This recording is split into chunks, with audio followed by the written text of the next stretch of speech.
সারা দেশে শীতের তীব্রতায় বিপর্যস্ত হয়ে পড়েছে জনজীবন। বেশি বিপাকে পড়েছেন ছিন্নমূল ও নিম্ন আয়ের মানুষ। আজ নওগাঁয় মৌসুমের সর্বনিম্ন তাপমাত্রা রেকর্ড করা হয়েছে 6.7 ডিগ্রি সেলসিয়াস। এদিকে শীতে হাসপাতালে বাড়ছে ঠান্ডাজনিত রোগীর সংখ্যা। প্রতিনিধিদের তথ্যে আরও জানাচ্ছেন মাহমুদ আক্তার।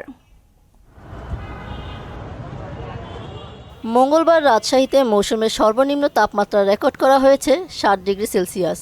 এতে নগরীতে জেঁকে বসেছে শীতের তীব্রতা, ফলে ঠান্ডা বাতাসে স্থবির হয়ে পড়েছে জনজীবন।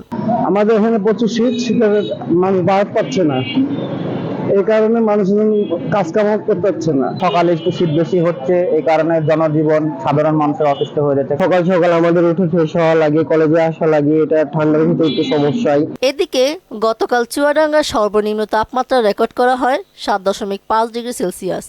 হাড় কাঁপানো শীতে জরুরি প্রয়োজন ছাড়া ঘর থেকে বের হতে না পেরেই কষ্টে দিন পার করছেন নিম্ন আয়ের মানুষ। লালমনিরহাটে ভোর থেকেই ঘন কুয়াশায় ঢাকা পড়েছে পুরো জেলা। মহাসড়কগুলোতে হেডলাইট জ্বালিয়ে যানবাহন চলাচল করতে দেখা গেছে। অনেকে খড়কুটো জ্বালিয়ে শীত নিবারণের চেষ্টা করছে।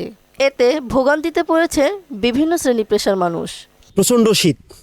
গত 2 দিন একটু সূর্য দেখা গেছিল দুপুরের পর, আজকে তো অবস্থা খুবই খারাপ, সূর্যের দেখা নেই। আমাদের এলাকায় প্রচুর পরিমাণ শীত পড়তেছে, প্রচুর ঠান্ডার কারণে আমরা কাজ করতে পারছি না।